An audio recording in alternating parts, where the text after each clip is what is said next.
Please silence all cell phones.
Please silence all cell phones.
Ladies and gentlemen, the President of the United States.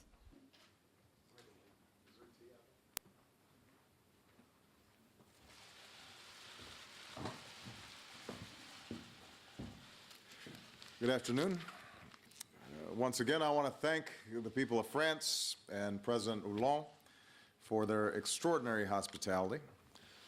Hosting nearly 200 nations is an enormous task for anybody, but to do so just 2 weeks after the terrorist attacks here is a remarkable display of resolve.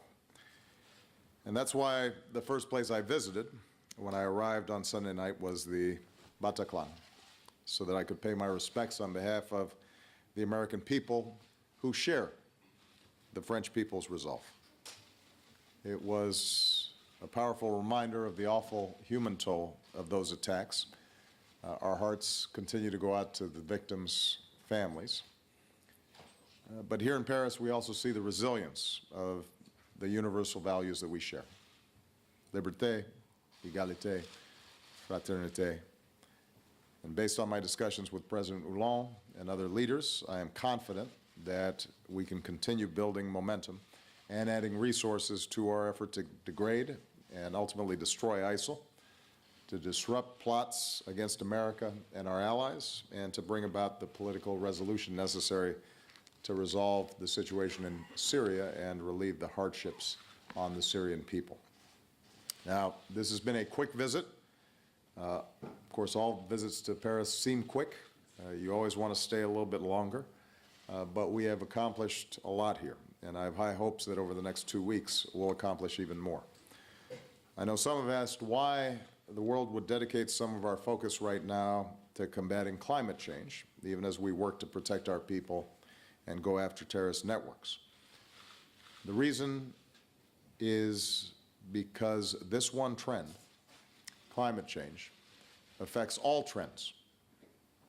If we let the world keep warming as fast as it is, and sea levels rising as fast as they are, and weather patterns keep shifting in more unexpected ways, then before long we are going to have to devote more and more and more of our economic and military resources not to growing opportunity for our people, but to adapting to the various consequences of a changing planet.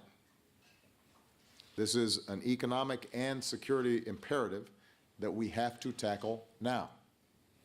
And great nations can handle a lot at once. America is already leading on many issues, and climate is no different.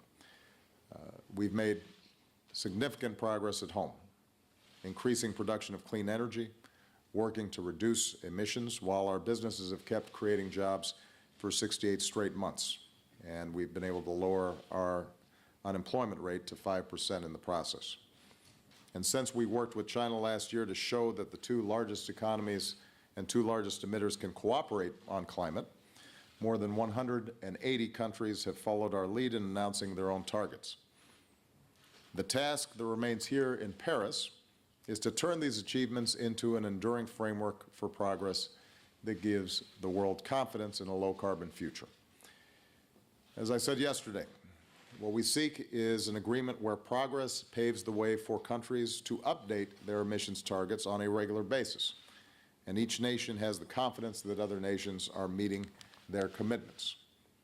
We seek an agreement that makes sure developing nations have the resources they need to skip the dirty phase of development if they're willing to do their part, and that makes sure the nations most vulnerable to climate change have resources to adapt to the impacts we can no longer avoid. We seek an agreement that gives businesses and investors the certainty that the global economy is on a firm path towards a low-carbon future, because that will spur the kind of investment that will be vital to combine reduced emissions with economic growth. And that's the goal, not just an agreement to roll back the pollution that threatens our planet, but an agreement that helps our economies grow and our people to thrive without condemning the next generation to a planet that is beyond its capacity to repair. Now, all of this will be hard. Getting 200 nations to agree on anything is hard. And I'm sure there will be moments over the next 2 weeks where progress seems stymied and everyone rushes to write that we are doomed. But I'm convinced that we're going to get big things done here. Keep in mind, nobody expected that 180 countries would show up in Paris with serious climate targets in hand. Nobody expected that the price of clean energy would fall as fast as it has, or that back in the United States, the solar industry would be creating jobs 10 times faster than the rest of the economy. Nobody expected that more than 150 of America's biggest companies would pledge their support to an ambitious Paris outcome, or that a couple of dozen of the world's wealthiest private citizens would join us here to pledge to invest unprecedented resources to bring clean energy technologies to market faster. What gives me confidence that progress is possible is somebody like Bill Gates, who I was with yesterday, understands that tackling climate change is not just a moral imperative, it's an opportunity. Without batting an eye, he said, we're just going to have to go ahead and invent some new technologies to tackle this challenge.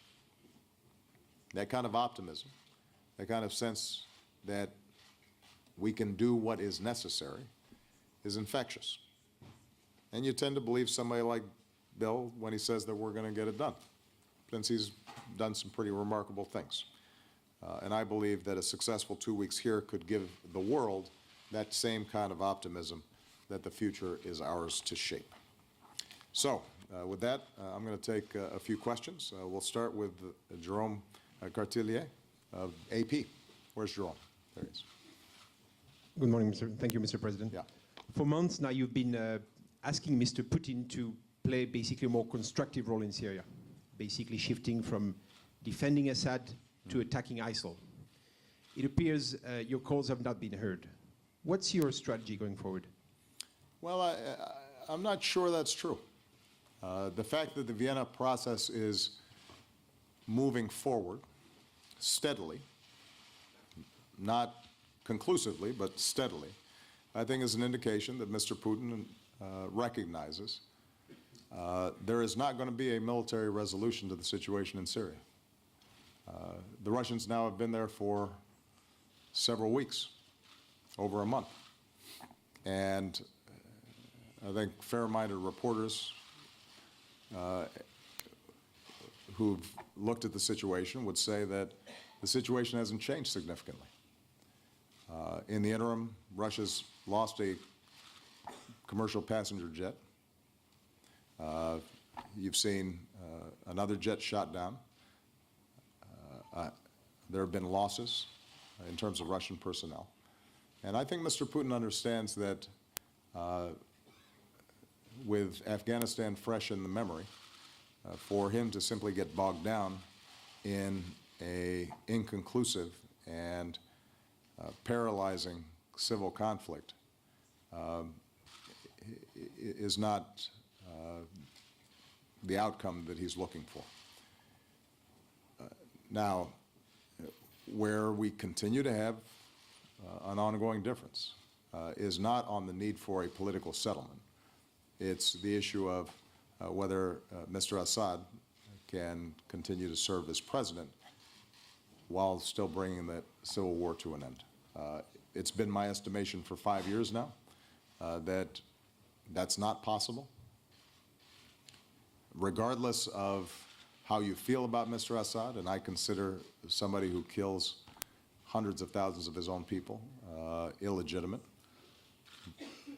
but regardless of the moral equation, as a practical matter, it is impossible for Mr. Assad to bring that country together and to bring all the parties into an inclusive government. It is possible, however, to preserve the Syrian state, to have an inclusive government in which the interests of the various groups inside of Syria are represented. And so as part of the Vienna process, you're going to see the opposition groups, the moderate opposition groups that exist within Syria, some of which, frankly, we don't have a lot in common with, but do represent significant factions inside of Syria. they'll be coming together in order for them to form at least a negotiating unit or process that can move Vienna forward. And we're going to just keep on working at this. And my hope and expectation is that political track will move at the same time as we continue to apply greater and greater pressure on ISIL. And with the contributions that the French have made, the Germans have recently announced additional resources to the fight. The Brits have been steady partners in Iraq, and I think are now very interested in how they can expand their efforts to help deal with ISIL inside of Syria, with not just the cohesion of the coalition that the United States put together, but also the increasing intensity of our actions in the air and progressively on the ground. I think it is possible over the next several months that we both see a shift in calculation in the Russians and a recognition that it's time to bring the civil war in Syria to a close. It's not going to be easy. Too much blood has been shed. Too much infrastructure has been destroyed. Too many people have been displaced for us to anticipate that it will be a smooth transition. And ISIL is going to continue to be a deadly organization because of its social media, the resources that it has, and the networks of experienced fighters that it possesses. It's going to continue to be a serious threat for some time to come. But I'm confident that we are on the winning side of this, and that ultimately Russia is going to recognize the threat that ISIL poses to its country, to its people, is the most significant, and that they need to align themselves with those of us who are fighting ISIL. Justin Sink. Thanks, Mr. President. I guess I wanted to follow on that shift in calculation that you discussed in terms of President Putin. Did you receive assurances from either him or President Hollande, who said earlier this week that President Putin had told him he would only target jihadis and ISIS, that will be the focus of Russia's military campaign going forward? And then separately, I just wanted to ask about climate. The outstanding issue seems to be whether Republicans who have kind of voiced opposition to your agenda could somehow submarine funding for the Green Climate Fund. It's a pretty crucial part here. So I'm wondering both how you prevent that in the upcoming appropriations process, and if you're at all concerned about what Senator McConnell said earlier today or yesterday, that a future Republican president could undo what you're trying to accomplish here in Paris. First of all, on Mr. Putin, I don't expect that you're going to see a 180 turn on their strategy over the next several weeks. They have invested for years now in keeping Assad in power. Their presence there is predicated on propping him up. And so that's going to take some time for them to change how they think about the issue. And so long as they are aligned with the regime, a lot of Russian resources are still going to be targeted at opposition groups that ultimately are going to end up being part of an inclusive government that we support, or other members of the coalition support, and are fighting the regime and fighting ISIL at the same time. So I don't think we should be any under illusions that somehow Russia starts hitting only ISIL targets. That's not happening now. It was never happening. It's not going to be happening in the next several weeks. What can happen is if the political process that John Kerry has so meticulously stitched together, in concert with Foreign Minister Lavrov of Russia, if that works in Vienna, then it's possible, given the existing accord that the parties have already agreed to, that we start seeing at least pockets of ceasefires in and around Syria. That may mean then that certain opposition groups no longer find themselves subject to either Syrian or Russian bombing. They are then in a conversation about politics. And slowly, we then are able to get everybody's attention diverted to where it needs to be, and that is going after ISIL in a systematic way. With respect to climate and what's taking place here, I don't want to get ahead of ourselves. We still need a Paris Agreement. And so my main focus is making sure that the United States is a leader in bringing a successful agreement home here in Paris. And there are a number of components to it. So I just want to repeat so that everybody understands what we will consider success several weeks from now. Number one, that it is an ambitious target that seeks a low-carbon global economy over the course of this century. That means that countries have put forward specific targets, and although those are self-generating, there is a mechanism in which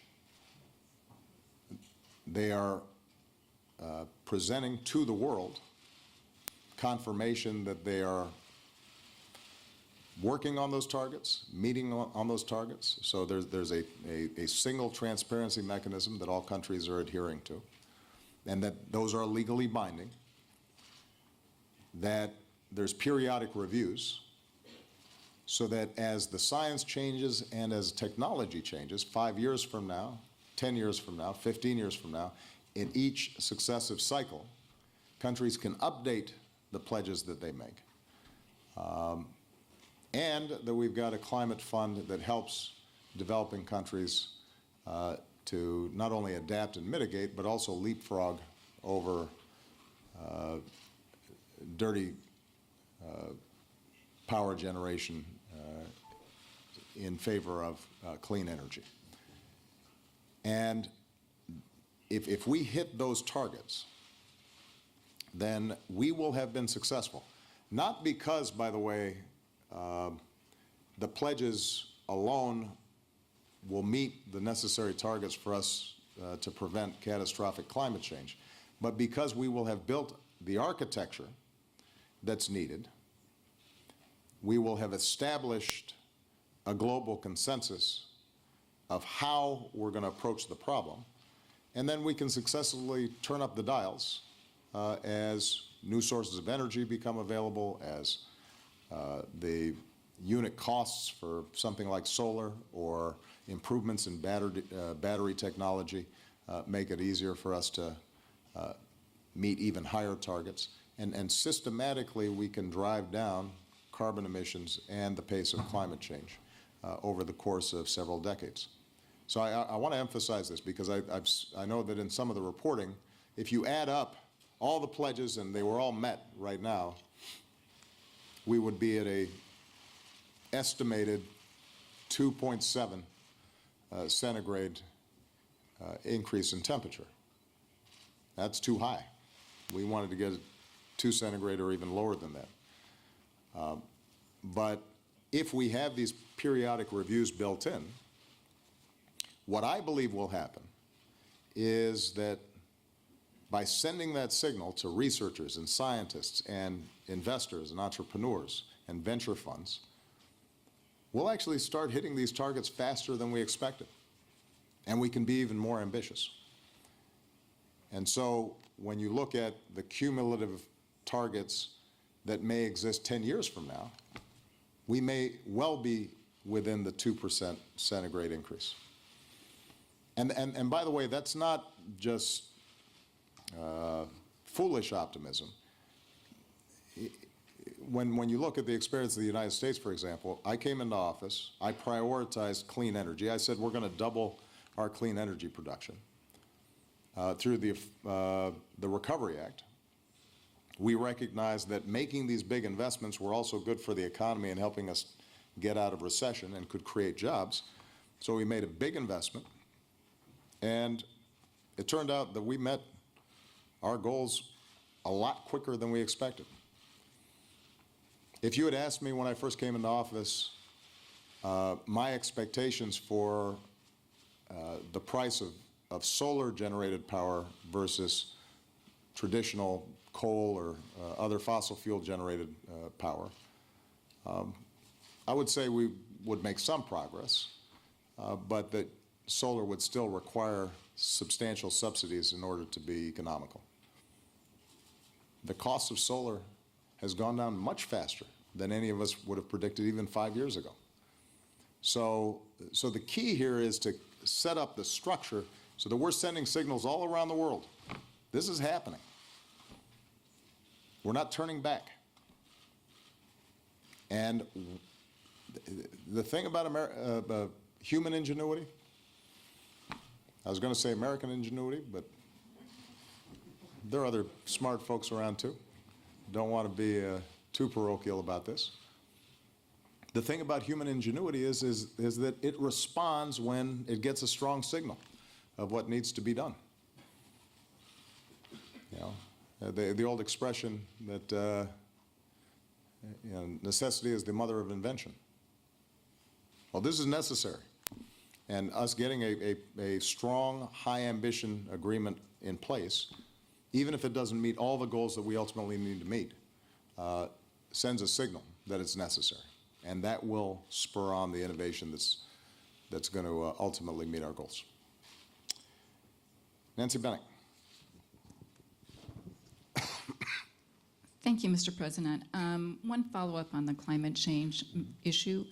Are you confident that you can hold the U.S. to its commitments under existing treaties with no new vote needed?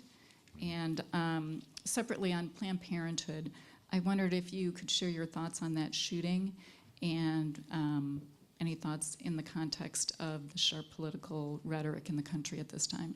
I apologize, Justin. I didn't address that, but fortunately Nancy was bad and clean up after you. On the issue of the Climate Fund, we already engage in assistance to countries for adaptation, mitigation, sharing technology that can help them meet their energy needs in a clean way. And so this is not just one slug of funding that happens in 1 year. This is multi-year commitments that in many cases are already embedded in a whole range of programs that we have around the world. And my expectation is that we will absolutely be able to meet our commitments. This is part of American leadership, by the way. And this is part of the debate that we have to have in the United States more frequently. For some reason, too often in Washington, American leadership is defined by whether or not we're sending troops somewhere. And that's the sole definition of leadership. And part of what I've been trying to describe during the course of my presidency is that where we make the most impact, and where, by the way, we strengthen our relationships and influence the most, is when we are helping to organize the world around a particular problem. Now, because we're the largest country, because we have the most powerful military, we should welcome the fact that we're going to do more. And oftentimes we're going to do it first. So during the Ebola response, other countries could not respond until we had set up the infrastructure to allow other countries to respond, and until we had made the call and showed that we were going to make that investment. You know, the same was true with respect to making sure that Iran didn't get a nuclear weapon. We had to lead the way, but ultimately because we reached out and brought our allies and partners together, we were able to achieve goals that we could not have achieved by ourselves. The same is true with climate. You know, when I made the announcement in Beijing with President Xi, I was able to do so in part because we had led domestically. So I could put my money where my mouth was, and I said, here are the tough political decisions we're making. Now, what are you going to do? And once we were able to get China involved, that gave confidence to other countries that we were in a position to make a difference as well, and that they needed to be involved in the process as well. You know, whether it's organizing the coalition that's fighting ISIL or dealing with climate change, our role is central, but on large international issues like this, it's not going to be sufficient. At least not if we want it to take, if we want it to sustain itself. We've got to have partners, and that's the kind of leadership that we should aspire to. With respect to Planned Parenthood, obviously, my heart goes out to the families of those impacted.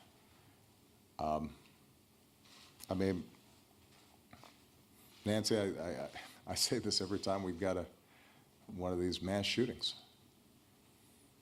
This just doesn't happen in other countries. You know, we are rightly determined to prevent terrorist attacks wherever they occur, whether in the United States or with friends and allies like France. And we devote enormous resources, and properly so, to rooting out networks and debilitating organizations like ISIL and maintaining the intelligence and improving the information sharing that can identify those who would try to kill innocent people. And yet, in the United States, we have the power to do more to prevent what is just a regular process of gun homicides. That is unequaled by multiples of 5, 6, 10. And I think the American people understand that.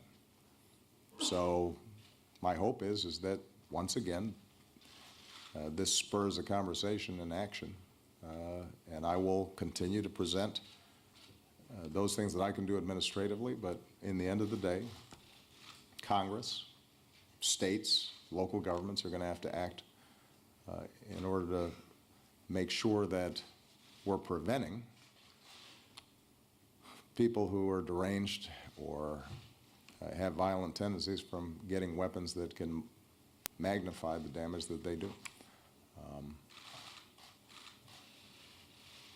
And with respect to Planned Parenthood, I think it's clear, I've said it before, they provide health services to women all across the country, have for generations. In many cases, it's the only organization that provides health services to impoverished women.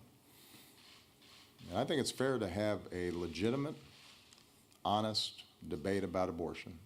I don't think that's something that is beyond the pale of our political discussion. That's a serious, legitimate issue. How we talk about it, making sure that we're talking about it factually, accurately, and not demonizing organizations like Planned Parenthood, I think is important. Jeff Mason. Thank you, Mr. President. Do you believe that Turkey is doing enough to strengthen its northwest border with Syria? how is it that a NATO country with as large a military as Turkey has not sealed this border? And is that something that you raised today with President Erdogan? And then to put a finer point on the climate change question, can leaders gathered here believe that the United States will keep its commitments even after you've left office if a Republican succeeds you in the White House? You know, just with respect to my successor, let me first of all say that I'm anticipating a Democrat succeeding me. I'm confident in the wisdom of the American people on that front. But even if somebody from a different party succeeded me, one of the things that you find is when you're in this job, you think about it differently than when you're just running for the job. And what you realize is what I mentioned earlier, that American leadership involves not just playing to a narrow constituency back home, but you now are, in fact, at the center of what happens around the world. And that your credibility and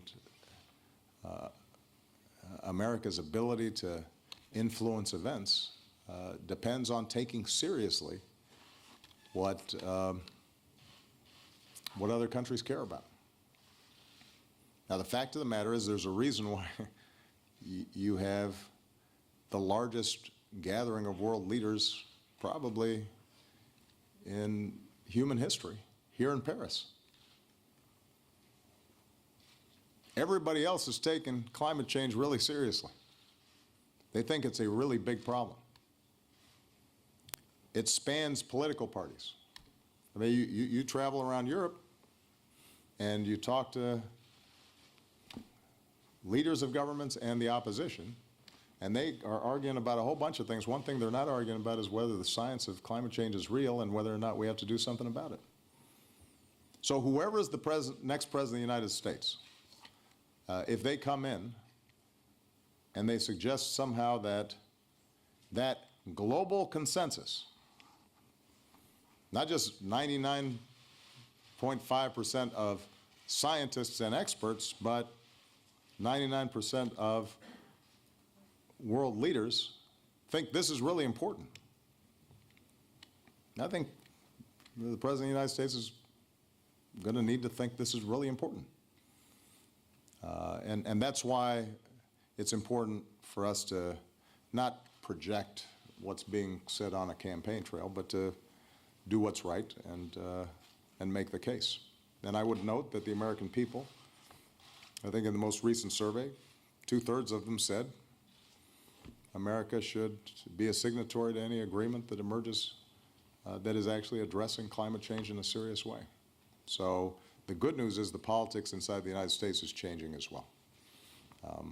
You know, sometimes it may be hard for Republicans to support something that I'm doing, but you know, that's more a matter of, you know, the games Washington plays. And that's why I think people should be confident that we'll meet our commitments on this. With respect to Turkey, I have had repeated conversations with President Erdogan about the need to close the border between Turkey and Syria. We've seen some serious progress on that front, but there's still some gaps. In particular, there's about 98 kilometers that are still used as a transit point for foreign fighters, ISIL shipping out fuel for sale that helps finance their terrorist activities. And so we have been having our militaries work together to determine how a combination of air and Turkish ground forces on the Turkish side of the border can do a much better job of sealing the border than currently is. And I think President Erdogan recognizes that. I'm also encouraged by the fact that President Erdogan and the EU had a series of meetings around, or Turkey and the EU had a series of meetings around the issue of the Turkish-Greek border. we have to remind ourselves, Turkey has taken on an enormous humanitarian effort. There are millions of Syrians who are displaced and living inside of Turkey. Not just refugee camps, but they are now moving into major cities throughout Turkey. That puts enormous strains on their infrastructure, on their housing, on employment. And Turkey has continued to keep those borders open for people in real need. So I'm proud that the United States is the single largest contributor of humanitarian aid for Syrian refugees. I'm glad that the EU is looking to do more to help Turkey manage those refugee flows. But I also think the EU rightly wants to see the kind of orderly process along the Turkish-Greek border that's necessary for Europe to be able to regulate the amount of refugees it's absorbing and to save the lives of refugees who are oftentimes taking enormous risks because they're being ferried back and forth by human traffickers who are now operating in the same ways that you see drug traffickers operating under, at enormous profit and without regard for human life. We talked about it today, but I guess what I'm saying, Jeff, is this has been an ongoing conversation. We've recognized that this is a central part of our anti-ISIL strategy. We've got to choke them off. We have to choke off how they make money. We've got to choke off their ability to bring in new fighters because, we've taken tens of thousands of their fighters off the battlefield, but if new ones are still coming in, then they continue to maintain a stranglehold over certain population centers inside of Iraq or Syria. So we've got to cut off their source of new fighters. That's also part of the great danger for Europe and ultimately the United States as well, and countries as far-flung as Australia or Singapore. If you've got foreign fighters coming in that are getting not only ideologically hardened, but battle hardened, and then they're returning to their home countries, they're likely candidates for engaging in the kind of terrorist attacks that we saw here in Paris. So this has been an ongoing concern, and we're going to continue to push hard among all our allies to cut off the financing, cut off the foreign fighters, improve our intelligence gathering, which has allowed us to accelerate the strikes that we're taking against ISIL. A lot of the discussion over the last couple of weeks was the pace of airstrikes. The pace of airstrikes is not constrained by the amount of planes or missiles that we have. The pace has been dictated by how many effective targets do we have. And our intelligence continues to improve. And the better we get at that, the better we're going to be at going after them. Scott Horsley. Yeah. Thank you, Mr. President. In terms of sending that market signal you talked about today and a couple times this week, I wonder if you see any political path back home towards putting an explicit price on carbon. I have long believed that the most elegant way to drive innovation and to reduce carbon emissions is to put a price on it. This is a classic market failure, right? If you open up a Econ 101 textbook, it'll say, the market's very good about determining prices and allocating capital towards its most productive use, except there's certain externalities, there's certain things that the market just doesn't count, it doesn't price, at least not on its own. Clean air is an example. clean water, or the converse, dirty water, dirty air. In this case, the carbons that are being sent up that originally we didn't have the science to fully understand, we do now. And if that's the case, if you put a price on it, then the entire market would respond. And the best investments and the smartest technologies would begin scrubbing effectively our entire economy. But it's difficult. And so, you know, I think that as the science around climate change is more accepted, as people start realizing that even today, you can put a price on the damage that climate change is doing.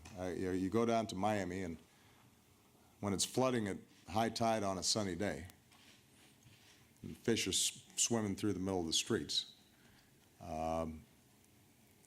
you know, there's a cost to that. Insurance companies already are beginning to realize that in terms of how they price risk. And the more the market on its own starts putting a price on it because of risk, it may be that the politics around setting up a cap and trade system, for example, shifts as well. Obviously, I'm not under any illusion that this Congress will impose something like that. But it is worth remembering that it was conservatives and Republicans and center-right think tanks that originally figured out this was a smarter way to deal with pollution than a command and control system. And it was folks like George H.W. Bush and his EPA that effectively marshaled this approach to deal with acid rain. We ended up solving it a lot faster, a lot cheaper than anybody had anticipated. And I guess more than anything, that's the main message I want to send here, is climate change is a massive problem. It is a generational problem. It's a problem that, by definition, is just about the hardest thing for any political system to absorb, because the effects are gradual, they're diffuse, people don't feel it immediately, and so there's not a lot of constituency pressure on politicians to do something about it right away. It kind of creeps up on you.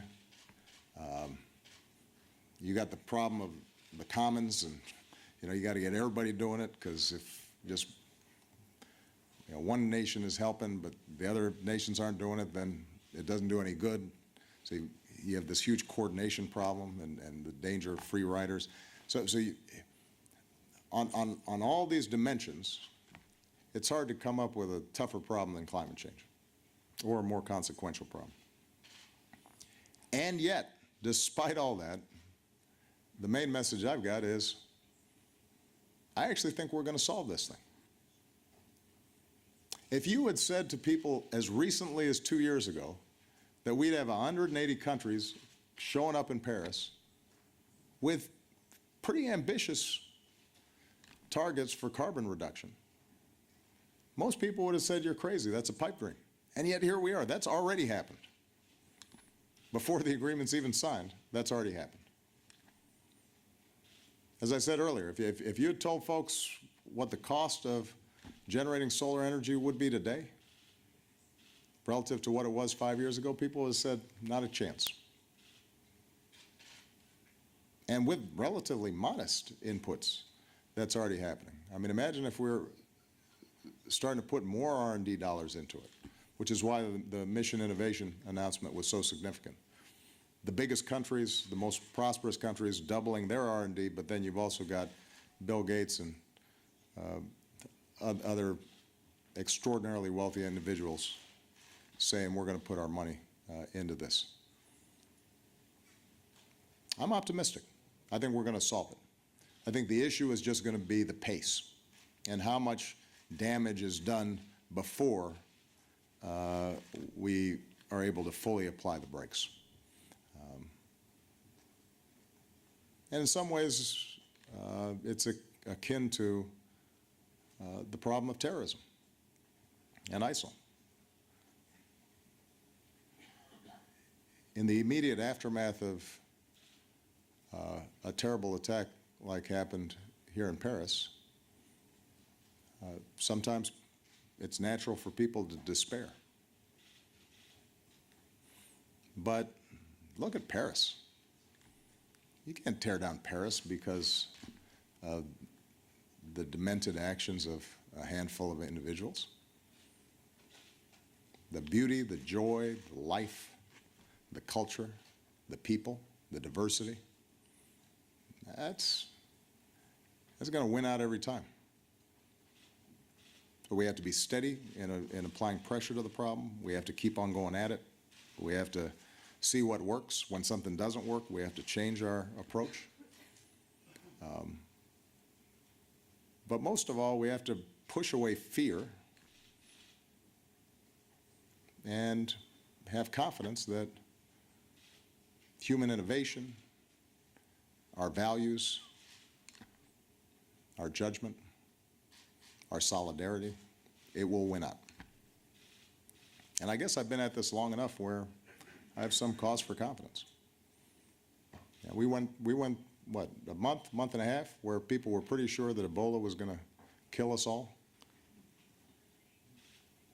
Well, nobody asked me about it anymore. And although, you know, we still see flickers of it in West Africa, we set up an entire global health security agenda, part of American leadership, to deal not only with Ebola, but to deal with the possibility of future pandemics. It's not easy. It takes time. And when you're in the midst of it, it's frightening. But it's solvable.